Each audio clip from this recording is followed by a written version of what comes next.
My name is Katrina. I am a North Portland artist. So I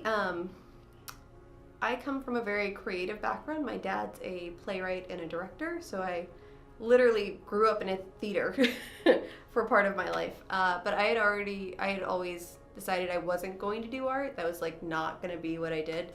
So in my undergrad work, I focused on social theory and a lot of literature. But during that time frame, both of my retinas detached and tore. And I've had, I think I'm up to 8 surgeries at this point to correct or to work on that issue. But during that time frame is when I decided that it was really important to me to be a visual artist, because it seemed like something that was very time limited. So that's when I made the switch, and it was during the first surgeries when I started painting. And then I had my first show about a year after that. It was a journey, and a lot of my art started with very fear-based, and a lot of it was bright colors, which it still is. A lot of bright colors, a lot of bold things, because that's all I could see.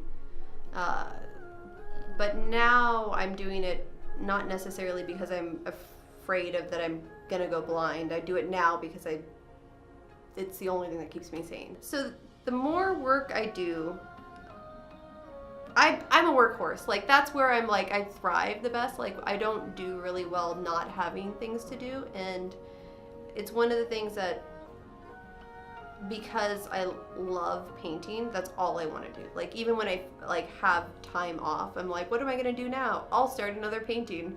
That's all I want to do. And I like to challenge myself. It makes it easier when you do what you love. If you do what you love, none of it's work. It's just kind of stuff you want to do anyway. But the challenge is slowing down to rest things. Make sure that I'm healthy enough to do the work. But no, I tend to take on massive, giant, big projects that seem like they're going to be impossible to complete. That's kind of what drives me, is to challenge myself as much as I can. Growing up watching my dad, who was an artist, and struggle with that, and that was helpful because I learned that being an artist wasn't going to be ooh, yay, you're an artist, everything's relaxing. It's struggle, which is why I didn't want to do it at all. But watching that happen, I think, installed a certain level of work ethic. It's you work as hard as you can because you love what you're doing, and then even if it fails, it doesn't matter because you tried, you put everything into it. But I do in general find that anyone can work that hard, or anyone can be that ambitious, as long as they're doing what they love to do. And then it's not even a thing anymore. It just becomes something people want to do because they're doing the thing they want to do, if that makes sense. My advice is always, if you can do anything else, do that thing. If you can do anything else and be fulfilled, do that thing.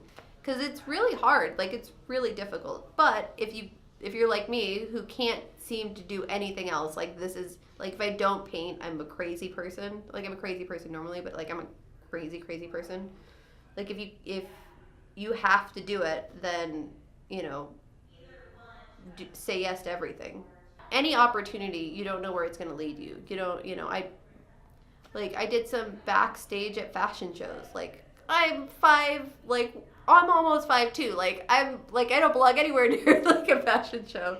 But say yes to everything, because you don't know when that's going to lead you to something else, And, work as hard as you can work, because you don't know how long you can. If someone says no to you the first time, make them say it 5 more times. The first time is just the first time. Don't stop trying. And if someone didn't like what you did, take their feedback and say, what didn't they like about it? And is that something that is integral to it?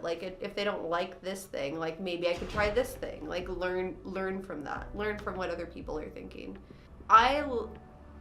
The way I live my life is 100% the way I want. Where I'm at now is where I want to be. I think about this all the time, as if I had $1 million, or if I could do anything, what would I do? And I'd be in the exact Like, I'd be in the house I'm at, I'd be at the place I'm at, I'd be doing the work I'm doing. You know, everything is how I want it to be, and it's something that I prioritize that. Like, those were my goals. Like, priority wasn't to make a lot of money, just to make enough money to keep doing what I love. I guess my life philosophy is, I've always said to chase your obsession, because that's like the thing you're obsessed with is the thing that's going to carry you through the hard stuff. So find the thing that you are completely obsessed about and do it as hard as you can, which I'm not sure is great advice, but it certainly has made me a happy person.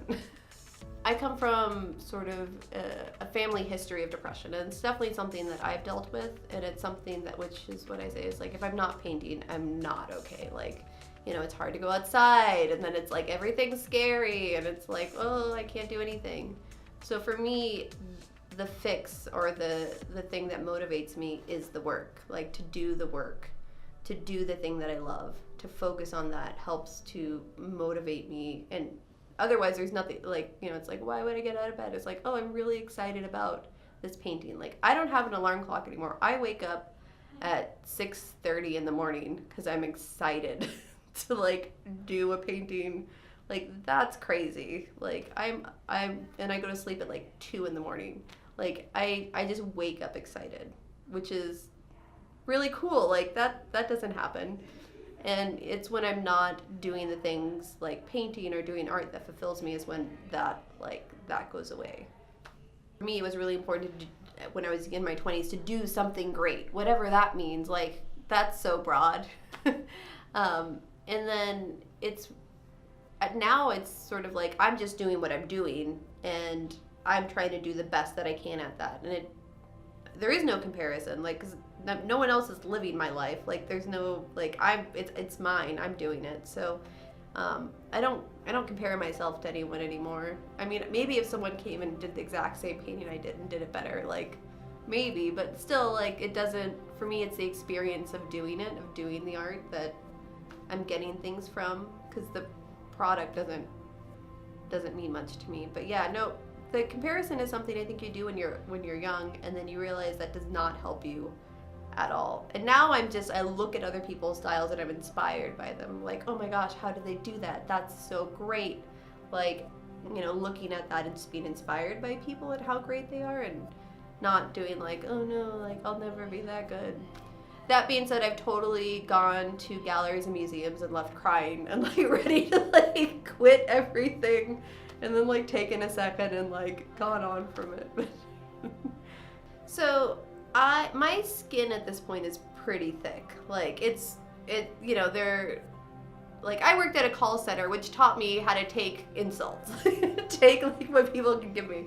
So, but as a result, like, on the days when things are hard, or, you know, you didn't sell anything, or no one liked your stuff, or you didn't get into that show, or they didn't want you at this gallery, or, you know, nothing, you know, like, you only have tuna fish in the, you know, those days are hard days. Like, those are the hard days. But then you know that if you know that what you're doing is what you love, then you get up and do it again.